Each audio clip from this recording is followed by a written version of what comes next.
Hello and welcome to today's European SharePoint Office 365 and Azure Community webinar. My name is Orla and I'm delighted to be joined by Damien Flynn from Innofactor, who will be talking to you today about getting started in DevOps. Remember to join in the conversation about today's webinar on Twitter. Our Twitter handle is @EuropeanSP and our hashtag is ESPC22. Don't forget to check out the Resource Centre. This is updated daily with the latest blogs, ebooks, webinars, and how-to videos. Simply visit sharepointeurope.com and click the content link at the top. Continue your Azure learning by joining us again for 2 webinars. Supercharge your AKS development with GitOps and Flux by Volume 2 by Geert Beek from the Cronus Group. And Azure is Hybrid by Design by Lisa Clark from Dell Technologies in the UK.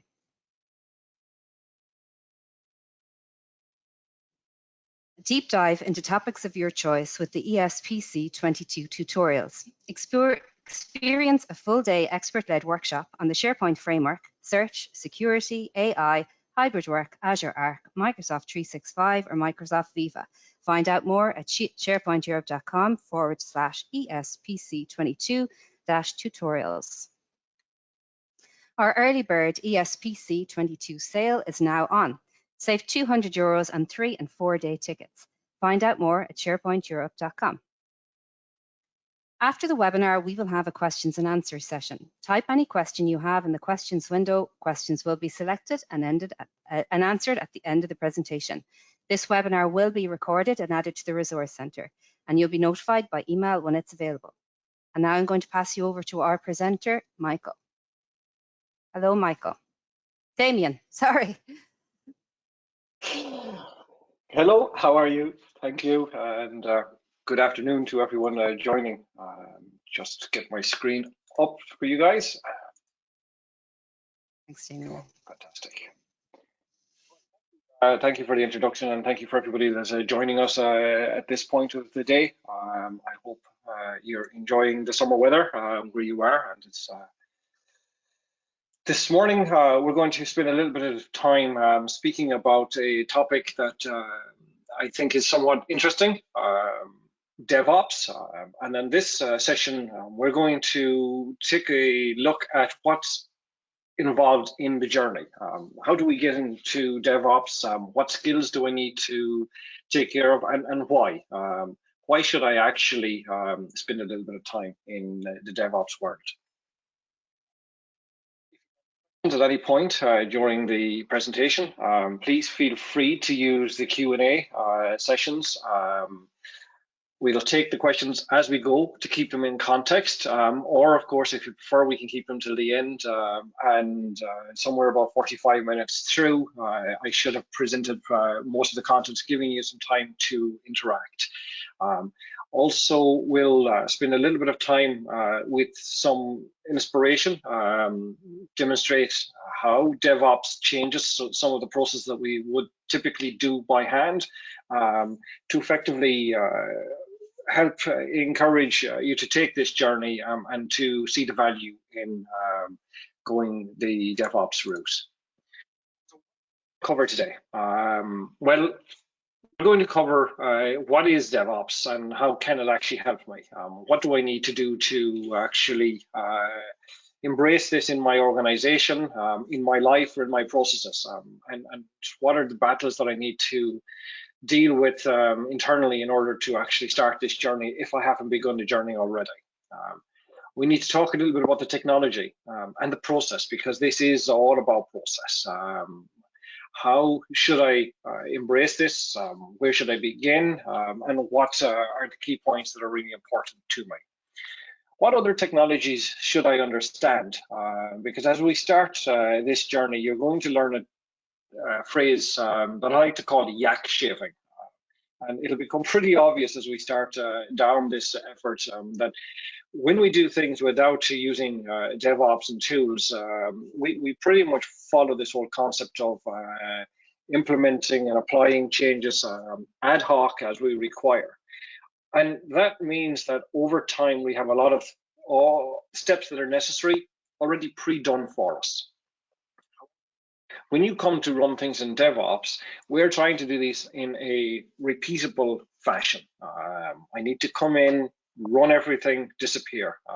And that means then that not just myself, but any other member of my teams or my customers also can do the same processes, follow the same steps. That really implies that all of this knowledge that I've gained over time needs to be encapsulated into the DevOps flow. And that's where yak shaving comes into play, where we get into this journey, we start doing something and realize, oh, I need to do A and B first, and then I can try. So obviously I put A, B into place, and then I go through that exercise again of trying to make this work, and then realize, oh, I forgot to put in C. And in order for C to work, I need to do A slightly different way. So we're doing all of these changes, and these are essentially yak shaving. These are all the things we need to do to prepare ourselves to actually take the journey into DevOps and get us into a repeatable scenario. Now, there are many ways of dealing with this, and sometimes the most painful way is the most obvious way. Grab yourself a new virtual machine or a new machine, desktop, and effectively say, right, what is it I'm trying to do? And attempt to do it. Go to the end game, and then start realizing all of the dependencies that are coming into place and make those all of the steps that need to happen. So before long, you find that there's a massive amount of things that we need to sort out in order for us to actually get to the goal. Now, we'll look at a little bit of that as we go through, and we'll understand some of the technologies involved in helping those. We're also going to try and figure out what's involved in a lot of the different terminologies. There is so many concepts and spins. We've got MLOps, DevOps, DevSecOps, we have Dev and Ops, we have GitOps, and so many more overloads on these synonyms. The question really is, what is it all about, and where do I start? Does it matter? Is there a journey I should be taking? If I want to go from dev, do I go DevSecOps, or do I need to actually have a particular path in order to get here? And the answer, again, depends on what it is you're trying to do. We'll take a look at a little bit of the concepts and the thoughts that you need to take as we go through these particular journeys. In the real world is where I'll try and help you see what these things look like, understand how it is I capture all of these challenges that we hit in the concepts of yak shaving, and more importantly, how can I not reinvent the wheel? Because we're not at the beginning of this DevOps journey. It's been going on for a long time at this point. There is a lot of knowledge out there already that we can leverage and build on. And more importantly, most of that knowledge is actually quite open and available for us to read, use, source world. And if you have this concept of I can't use open source in my organization, then we need to talk a little bit about what does that mean, and how does that affect us as we move forward. And then finally, if your organization are not going to join you in this journey, why should you take this journey? Maybe your own career has some value or benefits of taking that. So we'll take a sit back and just look at what it is that's important to us, and how we're going to essentially take this journey, and why we should take this journey, and what it will do for you as a professional, either as a developer or as an IT person, or maybe just an operations responsible person. What can this do to make sure that you deliver much better product to your organization? I'll take a little bit of reflection and introduce myself. My name is Damien Flynn. I'm a Microsoft MVP, focused primarily at the moment on Azure. I've been an MVP since 2011, started with the on-premise technologies around Microsoft's System Center and Virtual Machine Manager technologies, and have evolved over the years on the journey of cloud to the cloud. My background has been working in enterprise. I like to term that as the real world, and dealing with the delivery of not just infrastructure, but also product and applications for the business. I have had roles responsible for networking, global ops, integrations of identity systems, and in more recent years, I am working with a company known as Innofactor, based out of Norway. And in this role, I'm practice lead for the consulting team for Azure.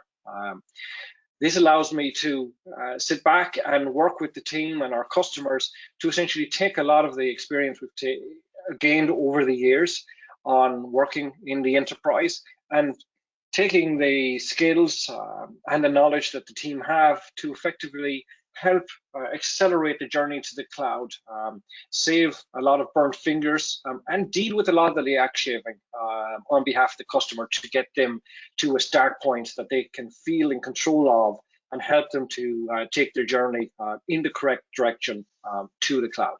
And that includes the options of embracing DevOps as part of that particular journey. So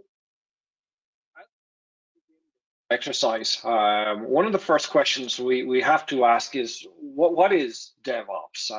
And I think the first thing that you should know is that DevOps is all about empowering the team, enabling your organization to work collaboratively to develop and deliver secure software faster and more efficiently. Software development was anything but streamlined and efficient. Processes were siloed, leading to bottlenecks and costly delays, which security-wise at best was an afterthought. DevOps sprung from deep-seated frustrations with old ways of doing things and brought with it the promise of simplicity and speed. To that, living in the world where the infrastructure was built using build guides that were written in Word and were correct up until the point in time that the environment was deployed, and at that point in time they were no longer valued. I've got blog posts sitting in the archives of telling you how to walk through the process of installing simple things like SQL Server and Virtual Machine Manager, and all of those blog posts were point-click instructions on to get this environment up and running. And at that point in time, they were an absolute perfect build guide. Are they appropriate today? No, they're completely out of date. Will they work with a tweak here or an icon moved or a panel change in the wizard? Yes, if I think about it and I adjust around, then sure, it probably will work. Or more importantly, the development team, they liked us to take their application, maybe it's a web app, and decide to put it into a zip file and give me a Word doc to say, when the weekend comes and there's nobody working, grab this zip file, pop it onto the web server, make these 2 changes of configuration, restart the web server, and we're done. Upgrade is complete. Look, the fact that maybe we had a schema change to the database or many other different dependencies. Maybe they've used a new set of libraries in the back end and we forgot to package those up, and all of these challenges that come into play. The real world, essentially. And DevOps really was around, how am I going to make this less painful? And more importantly, why is it that developers are able to walk away at the weekend and the IT guy needs to do the updates? And when the deployment fails, it's the IT guy's fault for not following the developer's instructions. And then, of course, Monday morning comes and I've rolled the whole thing back, which took hours because I had to go to a backup, only to get a little bit of anguish from the fact that we are not running a new version, and my next weekend is going to be, well, consolidated into redoing the redeployments again. Brings this frustration and this reality straight to us. Now, is it a silver bullet that everybody likes to make it sound?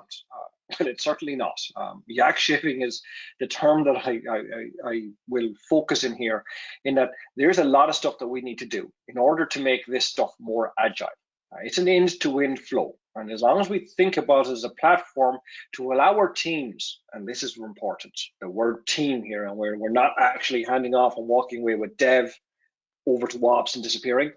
Together, we need to figure out how to avoid all of these complex and confusing different steps into one single simple flow, so that we can essentially have a process that allows us to start, run, and if everything is good, roll back, and everything has failed, then make those decisions that are appropriate for us as an organization. Do I go to retry? Do I actually say, okay, this failure is a serious failure? We're going to abort for now. We're going to look at the configurations and make a set of changes on what needs to be done next, and then retry that process.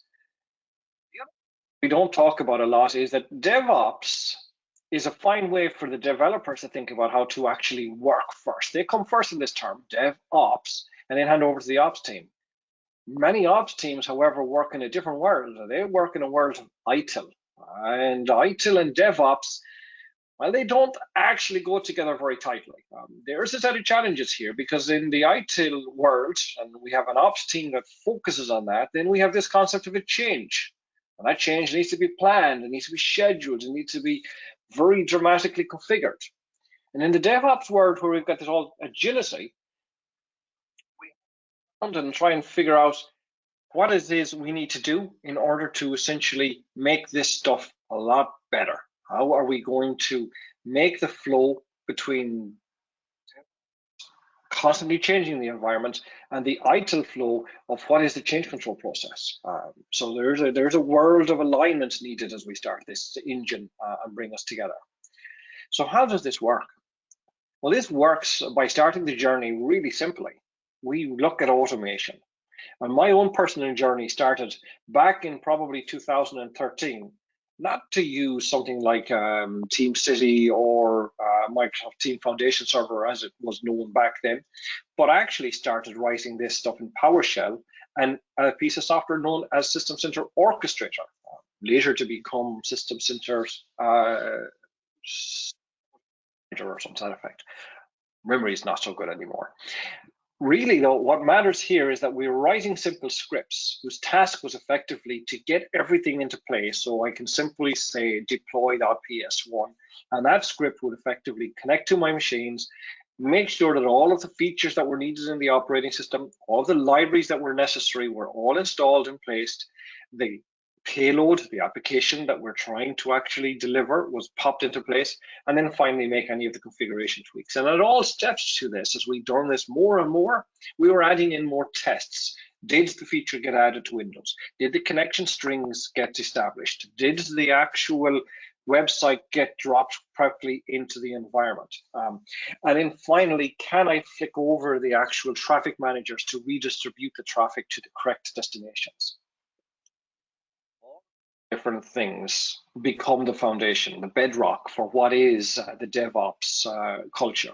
And this is where culture begins, because together we have to work with the development team to essentially build these scripts, to build these flows, to understand what it is we need from an IT perspective, the ops teams, to get the environment ready, and what it is we need from the development teams to get the payloads, the application stack that we're going to implement in place. And together with that one knowledge base, we can then move forward. Now, this became the end of the Word docs. There's no more build guide sitting around in this world. We've moved into a scenario where we essentially have now a PS1 file in my case, or an orchestration flow, which basically turns around and says, this is what is necessary to get the infrastructure in place. This is what's necessary to get the application stack in place. And with that, we can still plan to do this over the weekend, hit that Saturday morning, run the commands, run the pipelines, and know how to actually roll back and roll forward and not have to spend the whole weekend doing this. Or more importantly, maybe I don't have to forego my weekend at all, and we may be able to get ourselves into a scenario where we can essentially focus on what needs to be done during working hours and how to work together as a team. So if you ask and you summarize DevOps, DevOps is all about empowering the teams to work together, leveraging automation to make this work, and then make sure that these are repeatable. We also want to measure, because this goes back to the concept of, well, if I can run a script to do this, how fast can I deploy it? And this becomes the part of the process that's really important to help comfort our organization. Time writing these automations, because automations take time, take money, take effort, and I could do this faster in theory if I point and clicked through the process I'm running. However, if I make it measurable and say, right, you know, I have actually spent a week and a half writing these scripts, sure, that's probably twice as long as I would take to do it by hand, maybe even 4 times as long. But when it comes to actually using the scripts will run in 5 minutes, 10 minutes. And then as we start deploying these things, you start gaining a lot more time back, because now we're basically reusing these same scripts and then these flows or automations that we've built. And if we build them and we start making small tweaks to onboard more applications, then we start actually gaining considerably more benefits. So this whole process of measurability comes into play. And I get to a point, and I'll reflect on my own career. We had an IT help desk team. And the teams were broken into the standard title flows of level 1, 2, and 3. And to help measure this, we took a look at the average salary for the tier 1 guys and said, right, okay, these guys are worth, let's say, $200 an hour. And then we look at the tier 2 guys and say, well, these guys are worth $400 an hour, and so on up the path. Then we looked at the task that we're trying to figure out and said, well, okay, in order to do this deployment, a tier 2 guy is needed, and it takes him about 2.5 hours to do this deployment, following the instructions and preparing the workload. That means that deployment took me $500 or €500 to implement. The deployment once a week, fine, then that's €2,000 needed to deploy this application on a monthly basis. That's what it costs me in time and energy.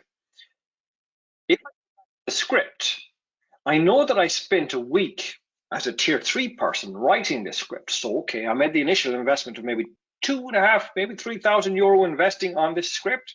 So very simple math tells me that I'm breaking even somewhere after a month worth of deployments, maybe 6 weeks worth of deployments. This script starts to pay for itself.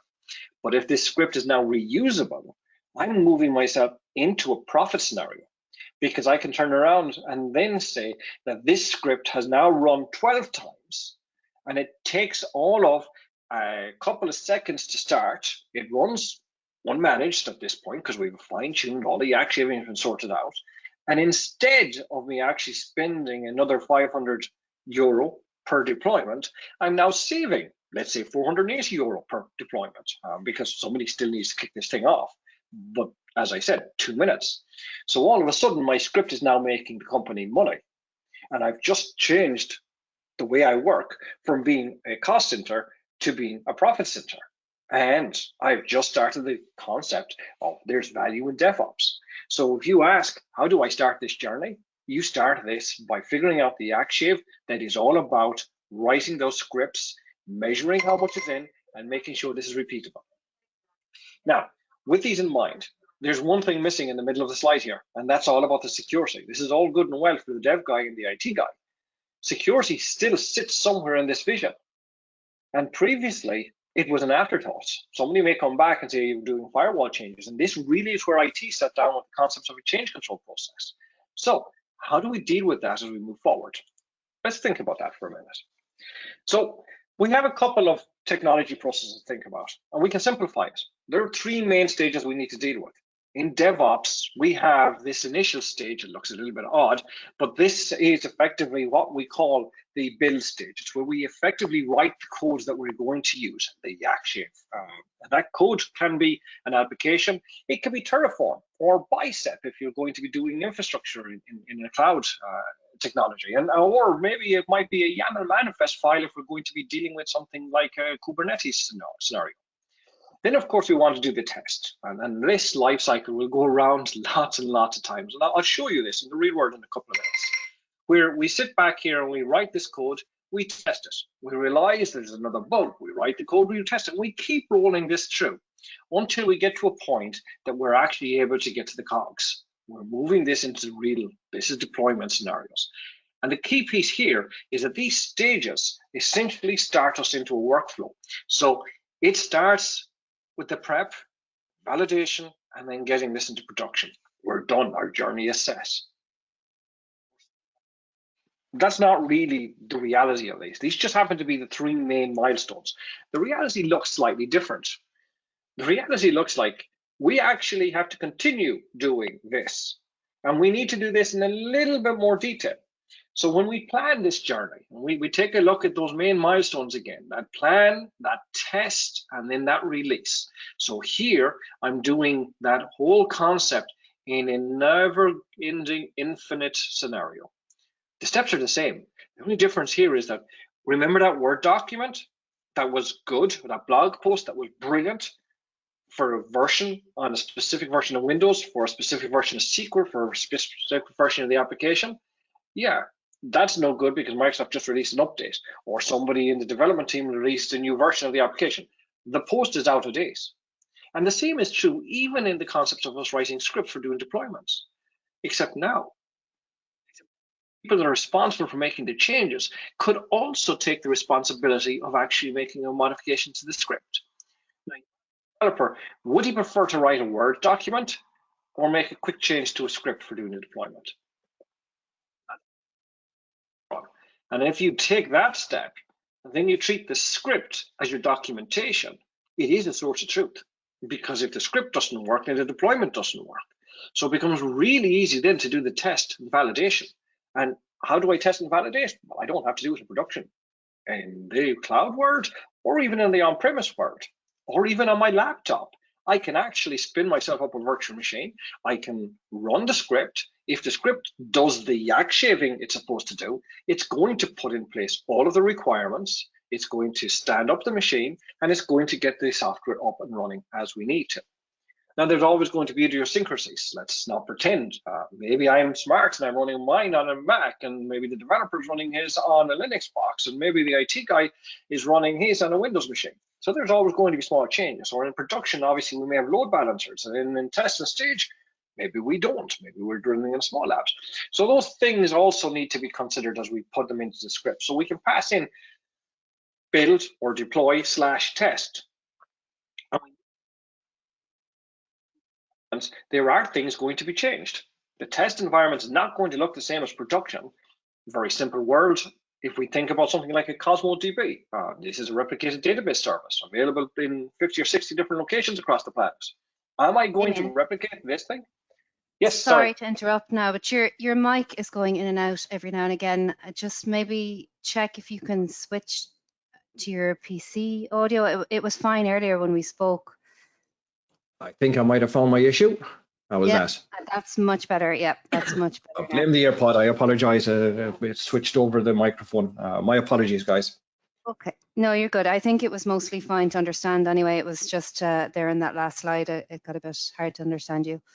Okay, no problem. If there's anybody who has any questions, then just shoot them through the chat window and I can review those. But we'll cover this stuff a little bit more as we go through into the live demos anyway, so hopefully we won't lose too much context. Thanks, Damien. I'll let you continue. Lovely, thank you. So let's talk about the steps involved. And the very first step in this thing is what we call the integration pipeline. So DevOps is basically taking our script and building in two new terminologies for us, CI and CD. Okay, smart names for basically I want to actually write the actual script. So that prepares the environment, prepares the actual workload.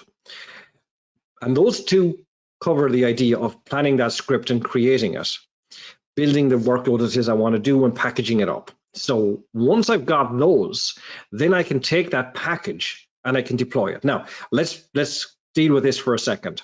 When I create this could be a .NET application. It could be a application wrote in Node or Java or Python or Terraform or Bicep. It could be an infrastructure language. It doesn't actually matter. We're going to basically do the plan. We'll write it up. We'll create it. We'll run, in the case of an infrastructure thing, this might be a Terraform init, a Terraform plan. We'll validate the thing and say, okay, I now have a plan output. I know exactly what I'm going to do. Or in the case of a web application, I've done a .NET build, and then I'm doing a .NET package, preparing it for deployment. And that gives me a zip file that I can take and prepare to do something with. So all of this stuff is essentially, let's get ready. The deployment phase then talks about, okay, when do I get the window and where? Where do I deploy it to first? Do I deploy it to a specific environment like tests or production or QA?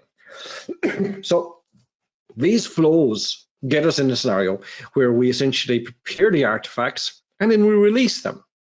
And when we release them, there may be some configuration changes like that database that needs a schema change. And then, of course, we need to sit and monitor. And there's different ways of releasing. Releasing in the old-fashioned methodology was we dropped the code in. We rebound the application to talk to the database, the testing environment. Then I gave access to the QA team. I said, right, have at it for the next 2 hours. If everything is great, we'll meet up, I'll flick the switch, I'll move the load balancer over, and we're good to go. We can still do that. And many, many, many organizations still do that. But those organizations that have taken DevOps probably don't still do that, because this whole process of release and configure and monitor are now very tightly integrated into the scripting. So when they do a release, they actually have 2 versions in production, or maybe even more at the same time. Now, this obviously comes with maturity, but what this gives us is the ability to turn around and say, the QA team, when they connect to me, they're going to be coming from a specific IP range, or they're going to come with a specific browser, or they're going to come with a specific identifier, might be the username. When I hit the load balancer that's sending the traffic into my application or to my infrastructure, I can actually pull that metadata out, and I can say, oh, that's the QA team. So let's put the QA team over onto the new release. And if I don't have those identifiers, then I can send the traffic over to the not QA team, the everybody else essentially. So the production environment now has A and B versions running live on it. And then as we do this configure phase, we can come back and say, you know what? I want 25% of the actual live users now to go against this new release version. And that control's happening essentially on that load balancing technology. And there are many different types. This is where Kubernetes jumps up into action and says, hey, I really can deal with this. But this then allows us to make sure that this ecosystem, this flying circles, continues going through infinity, because now the monitoring system is driving the plans for what's coming next. Okay, we're seeing this anomaly happen when users from a specific scenario come in using a browser or wherever the case may be, or when I try to deploy to this particular infrastructure, stuff always goes wrong. So I can take those and put them into the plan and rebuild, so I can continue this lifecycle flow. So depending on where we stand in our maturity, we can absolutely make this thing change. So what's missing? Well, security. Security is not sitting here in this process. The dev guys and the IT guys, they're here, they're living, working together now. And this is all about the behavior of working together, because this can't work if they don't work together. But where's that security guy? He doesn't have a step in this flow. And that's the beauty of DevOps, because it's not an afterthought. It's part of every step in this flow. It's from the documentation of the requirements to the testing to the validations. It is everywhere. It ensures that the code and the features work the way that they're designed to. Bugs, security threats, compliance issues, everything is covered in here. And you might ask me how. Well, I'll show you that. We'll step back and we'll take a look at that in the read words in a couple of moments. So if the security guy is now sitting here in the middle of this team with the devs, then do I have one security guy, or am I delegating the roles of security guy privileges down to everyone? And that's a big change, because now my organization said, well, I hired a CISO. Previously, the security guy was actually the guy that ran the firewalls, because he was the god. The network firewall says, no, you're not getting access to this environment. I'm not publishing it. Why? Well, because you're trying to put out a HTTP port, and I'm not letting you do that into the demilitarized zone. All right. Well, what are we going to do? I'll put it on a load balancer and I'll do this, that, and then we put it, okay. But now we're basically disseminating this responsibility. That firewall guy, he lives here as part of this whole process. He needs to be sitting, communicating. So this is again where we said the behaviors have changed.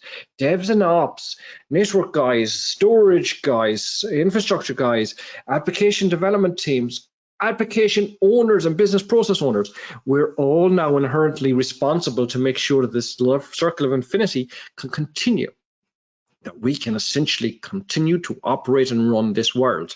So security happens throughout this whole plan. The guy that has that hat on him as the network guy, he's sitting here and he's looking at this plan and saying, I don't like this. This can't happen because you're still not binding an SSL certificate, or you're using an outdated version of this library. When I do this package, I see inside here, you're using a Java package that has just had an issue against it. And does that mean I need to reskill my firewall guys to be looking at security standards for my application packages? Absolutely not. The person that chose the package was a developer. The developer should now be taking on some responsibilities for security as well. And more importantly, we can automate this stuff. That yak shaving we talked about, we can automate it. Again, I'll show you. I'll go a step further. I'll show you now. So let's swing over here for a second, and we should be taking a look at a web browser, and I'm going to show you a Kubernetes environment. Now, I apologize in advance, but what I'm going to show you is essentially automation at its best. This environment deploys applications and infrastructure, and in this example, I'm going to use Kubernetes. Now, I've split this down into a very simple scenario. I have this concept of a cluster, and inside my cluster, essentially my landing zone, for those of you coming from AWS or from Azure, these are subscriptions. And inside this idea, we break these subscriptions into the concept of a namespace. So each subscription is the equivalent of a namespace in the Kubernetes world for the purpose of this discussion. And if I look inside my namespace, in Azure, we have this concept of a resource group where we kind of put all of the resources of the same type together. So I'm going to do the same here in this Kubernetes environment. And under here, I basically take a look at a couple of applications I want to run in that namespace or in this resource group. So here I've got two applications, EMQX, which is an application for doing message queuing, and another one which is a serial to TCP connection. Now, these things have infrastructure, and that infrastructure is all written out here in a very simple, clean YAML format, which is essentially how Kubernetes talks to each other. But one of the things I want you to notice here is that we're basically saying that we've somewhere or somebody has gone away and built this thing called serial to SOC. And being Kubernetes, that's a container. And that container that I chose to run in my environment was a version 5.3.2. And that's okay, because my dev team haven't essentially deployed 5.3.3 yet. Or maybe they have. Maybe this is an external one. So how do I make this better? How do I actually do the security thing? How do I do the automations that are necessary to make life better? So if I come back here, I'm going to show you inside my repository, I have this folder called GitHub. Now, this happens to be GitHub I'm using to do this demonstration from. So in their world, they use a GitHub folder for all of the stuff to tell GitHub what to do. I'll show you in a few moments another tool, which is Azure DevOps, and it pretty much follows the same process, but it keeps its configurations in a slightly different folder, and I'll show you that too. That also means we can actually use both at the same time, or TeamCity, or GitLab, or all of these other tools, because they all actually use a slightly different folder to put their stuff into. Now, in this particular case, I've got a whole set of different configuration files, and these configuration files, these are the automation. What would you like me to do, Damien? And I have a cool tool here that I want to introduce to you guys, and it's called Renovate. Now, Renovate he's the newest hire to my team, if I'm really honest about it. Renovate is my new security guy. But more importantly, Renovate's job, when he's not busy checking security, was to go away and take a look around and figure out, has any of the applications that I depend on to run my business, have they been updated as well? Okay. So how does Renovate communicate with me? Well, the first thing is we went back to that concept of IT being a cost center versus a profit center. Well, by hiring Renovate, I've definitely become a profit center, because I'm not paying a full salary for somebody to do this work anymore. I'm basically paying Renovate, and Renovate actually is free, so it's a double win. What does Renovate do for me? Well, he monitors my code, and as I said, I have all my code sitting in here under that cluster, under the configurations, and there's lots of different types of configurations sitting in here. I can do all sorts of magic stuff deploying in my environment. Renovate watches that for me, and he says, okay, Damien, here's what's going on. And I've left a couple of these sitting around the place. He says, I have made a number of discoveries, Damien, for you, and I'm going to label them, Damien, to make it easy. So the first one is I have this green thing says, how much of the code has changed to make this change? So I've sized these out to say, here's a small change, Damien, that you might want to take a look at. I also asked Renovate to tell me, well, what part of the environment are we changing? And I can say, well, there's been a new release for an application, or there's been an update on one of the containers you're using, Damien, or the automations. They've actually updated some of the logic behind the automations too to make them smarter. Really? So Renovate's not only just checking my applications, he's actually checking my PS1, my deployment scripts. This is kind of cool. So what does that look like, and how hard is this thing to do? Well, it's surprisingly, I'll go shockingly easy. So let's take a look at this one where we realize there's a new container. So I'll come over here, and on this thing, he basically says, Damien, I'm going to open up this new thing called a pull request, a change that I would like to make to our configuration. And in this particular case, there's this thing called kube controller. Well, that sounds like an important piece of Kubernetes. And it's been updated from version 1.24.1 to 1.24.3. Really? Right, okay.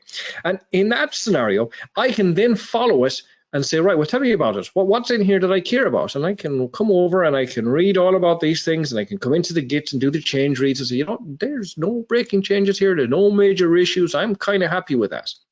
And if I take a closer look, I can actually see the configuration change. If I come over here and take a look at the files changed, he says, I just made one change to config, Damien. I modified it from being 124.1 to 124.3. What do you think of that? Well, from a security perspective, I can attest to the fact that, well, it looks that this is absolutely fine. I don't see any major issues with releasing a new version of that. Have you seen anything that I need to be worried about Renovate? And Renovate has no tags on it for dependencies that would cause me a problem. And that introduces me to yet another tool that we'll introduce shortly, and that's called Dependabot. And he's another little robot, and his job is really to pop open these things and figure out what libraries are they, and has there been any security remarks released on those libraries, and if so, well, put a pull request in here and tell me that, Damien, you're using something that has a known security issue at this point. You might want to do something about it. So in this particular case, I'm reviewing it and I'm saying, yeah, I like that. That looks fine. So I'm going to say, I'm happy to update that, and I'm going to confirm the merge, and that will bring it into my environment. Now, what does that mean? That actually means that another robot wakes up, and I move back to this flow that I'm looking at over here, and I've not just done the package process and the validation process. The bots have done that for me. I've now actually merged the change. So I've actually done a release. That's all there was to it. So I've actually started the flows moving to actually get me a new version of code into the world. Now, if I follow that process through, I get to start seeing a whole lot of other types of changes happening in this world. And I can see one here where he's complaining, and he said, look, I'll give you a green tick across these to say, I've done a couple of checks for you, Damien. Well, this one, I'm not so sure about. And if I take a closer look in here, he comes back to me and he says, look, I ran all of these following checks for you, Damien.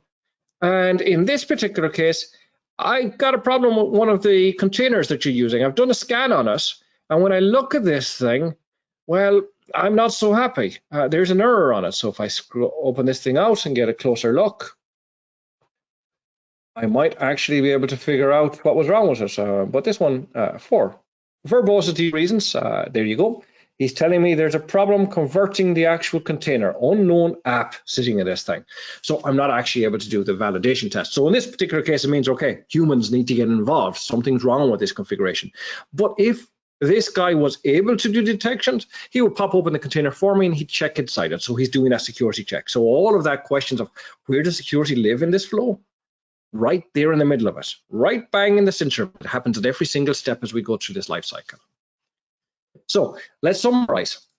The main stages that we go through here is essentially around the concepts of keeping all of our source in one environment in a version control system.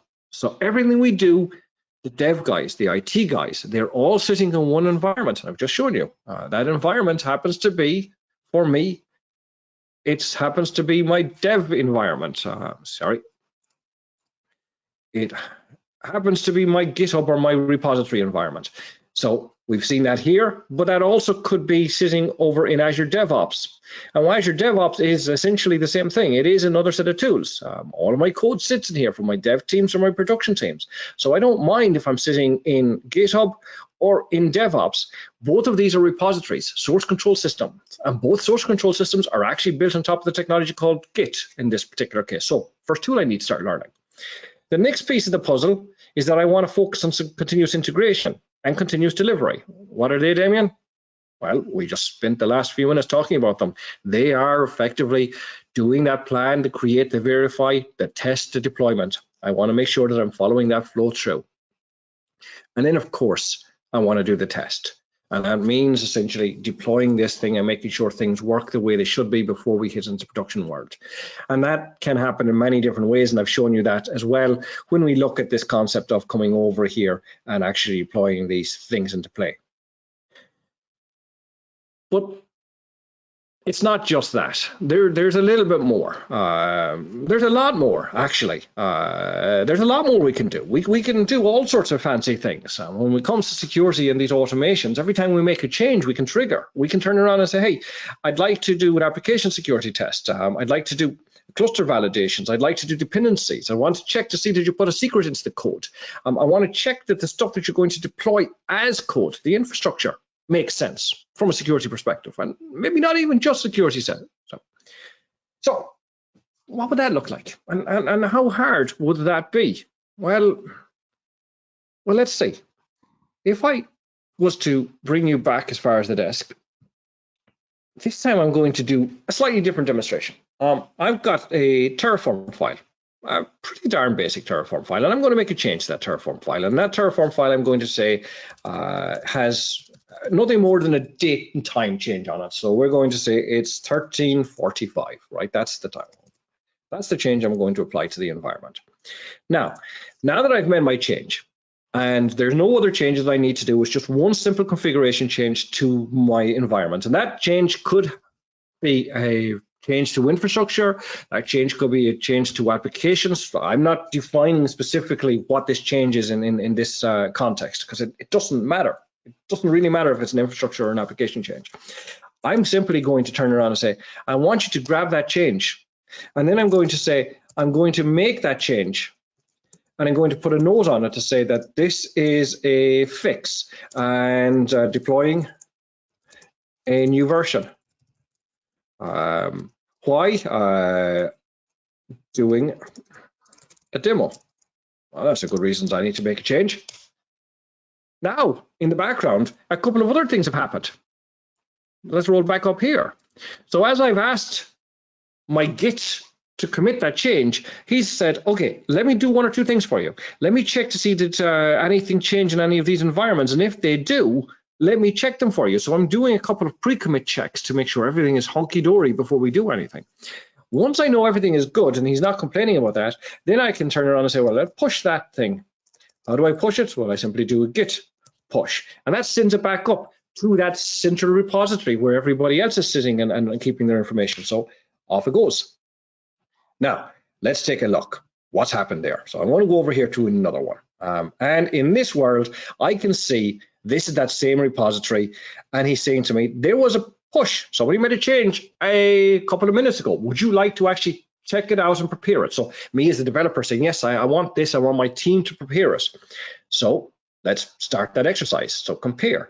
So the first thing is, what are we doing? So I'm going to do a demo deployment. And as I start this whole exercise of doing a demo deployment, what bug am we fixing? Well, no bug, it's a demo, so I'll leave that one blank. And what was the thing I changed? Well, I bumped the version. Okay, fair enough. Is there any other changes in here, Damien? No, that will do me just dandy. Fine. Now, as I do that, I basically kick off this flow, and this flow basically says, right, I've started that, Damien, and just to re-emphasize, this is what we've got. You're not fixing anything, but you've bumped the environment, and the code that you pushed in is the following pieces of code. And if this yellow dot down here, what's this yellow dot doing, guys? Well, this yellow dot is doing what we see here. It's doing a couple of checks. Okay, so let's get a closer look under the hood. So let me open this tab over here.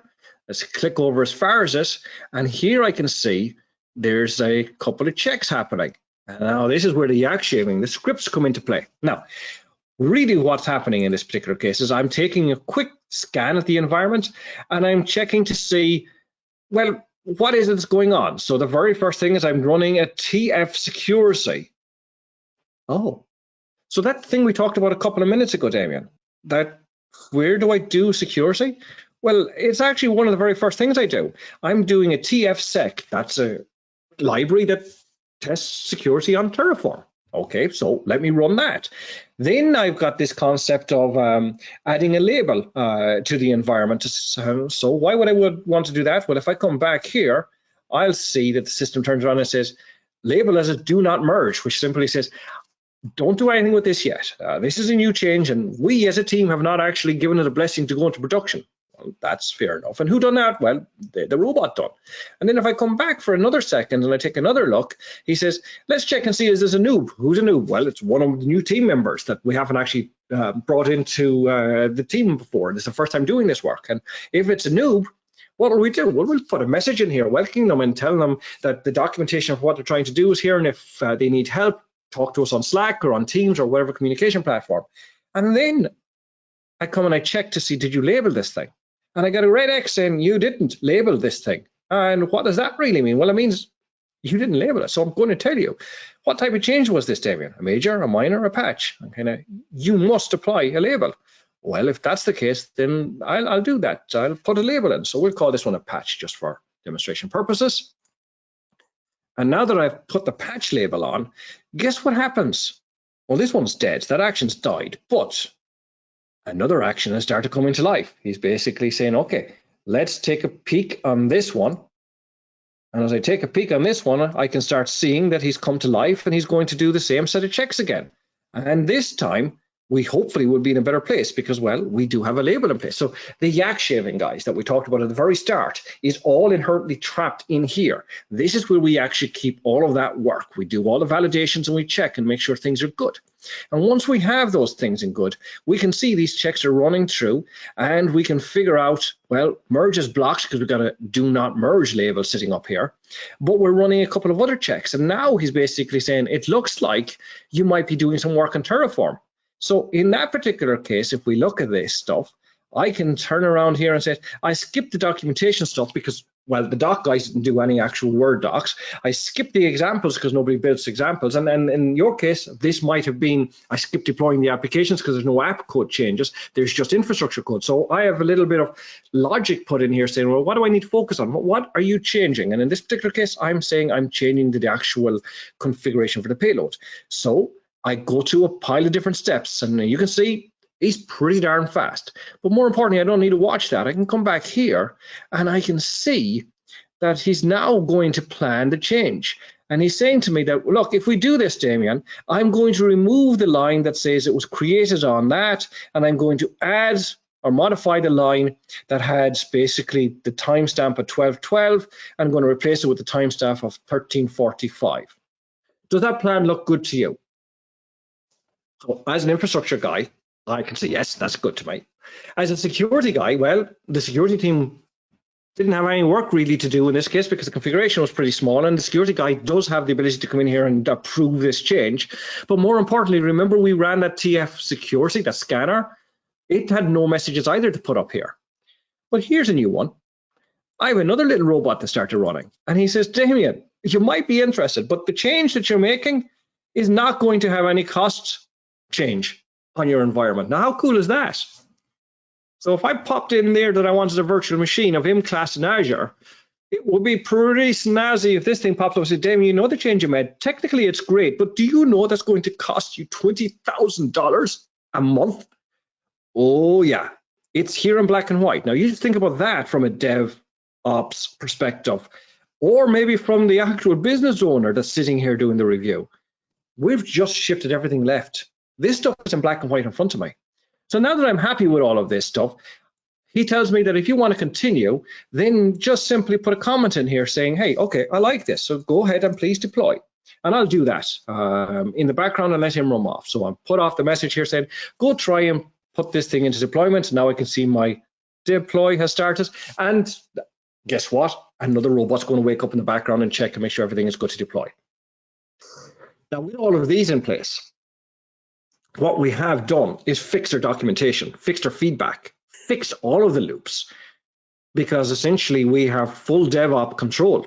And that's really what DevOps is. It's bringing the 2, 3, 4, all the teams that are responsible, because it's not simply Dev and Op. It's not Dev and Sec and Op or DML and Op. This is operations as being the person that's responsible for the business services, the people responsible for security, applications, infrastructure, working together as a single team. So if we think back about what's going in here, I really just need to essentially embrace the fact that with a set of tools, I can change the world. I can change how we do different things around the place. And that means I really simply need to have skills that come to the table. I need to understand the destination. I'm saying it's the cloud because typically that's where we're going, but that cloud could be Kubernetes, it could be Azure, it could be AWS, it could be anything. It doesn't really matter. It could be VMware, it can be Azure Stack, it doesn't matter as long as you have something that I can essentially attest to and communicate. I need to understand automation. What is automation? It's writing a script that does the axe shaving, gets A, B, and C sorted out. I need to fix the most important thing in this picture, collaboration culture. It is no longer, here's the damn thing, deploy it. This is where we work together as a team. This is the change to your organization. This is the single most important break point in this environment. Taking DevOps without bringing everybody on the journey is a waste of time. Showing people that you can save money and improve process helps them to understand the culture changes you're trying to make. All of the rest of the stuff is essentially nice ways of making things better. Do I need to be a programmer in order to do DevOps? Absolutely not. Will it help? Absolutely.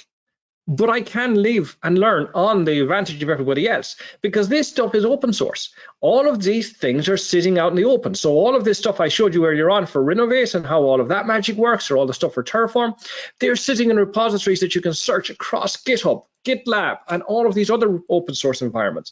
I can peek in here, I can see all the scripts, I can see the workflows, they're open.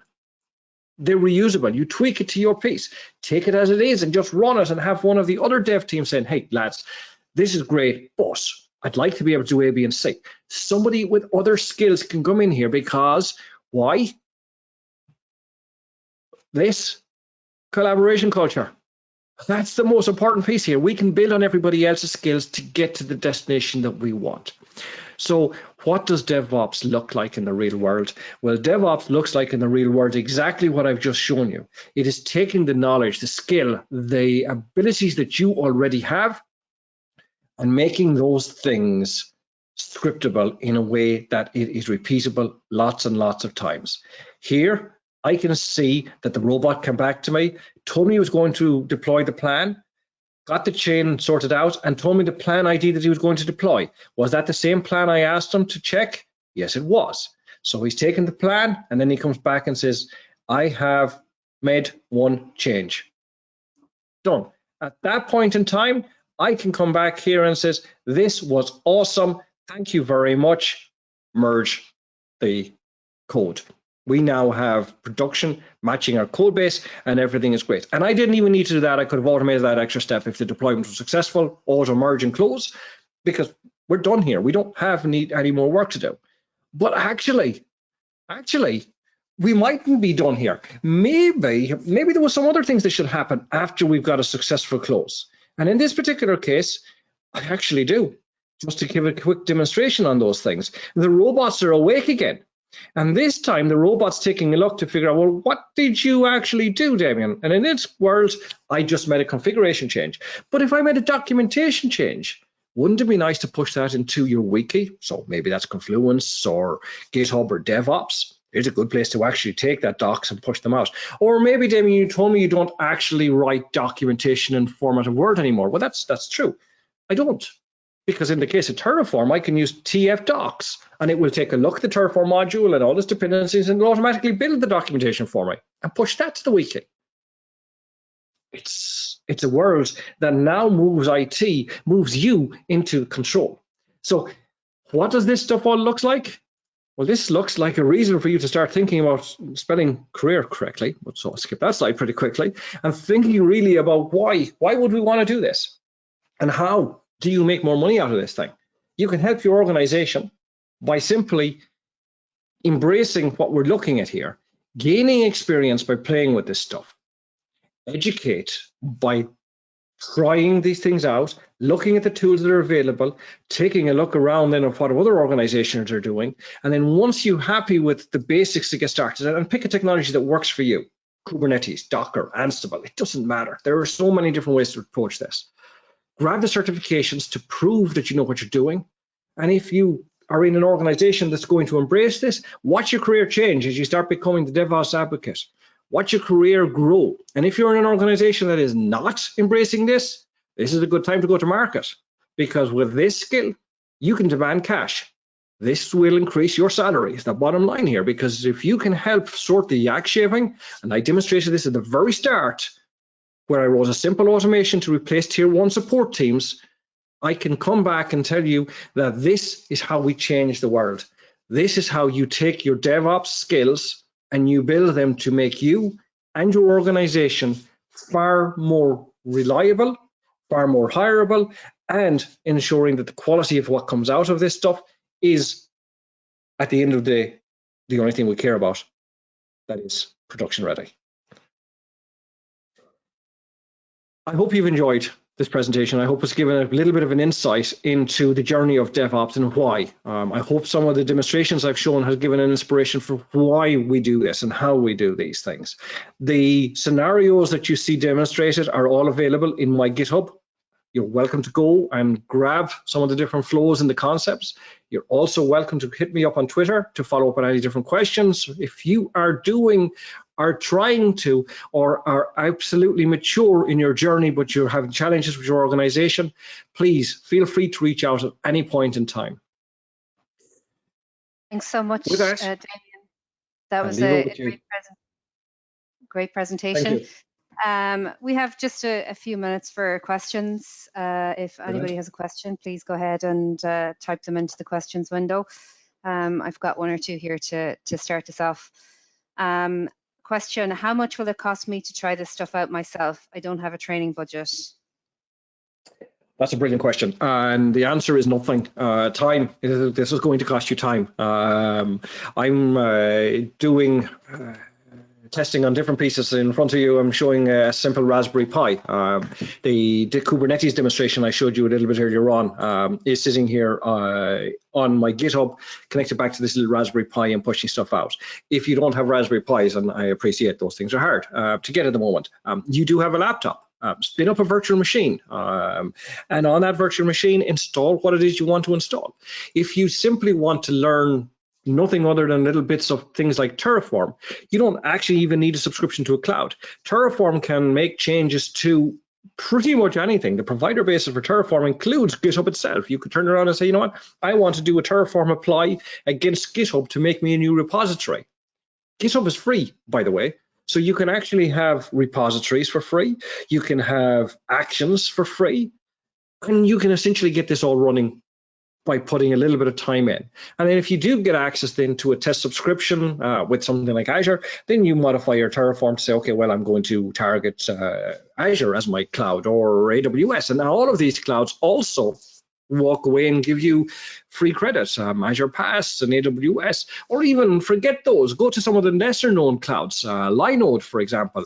Most of those environments offer you $100 worth of credits, which is more than enough to get you probably 3 months worth of development stuff going on there. And guess what? There's a Kubernetes / Terraform in provider for Linode. So use that as your cloud piece, or Proxmox if you're running on your home network. This costs you nothing financially other than time. That's really where you're going to spend your effort here.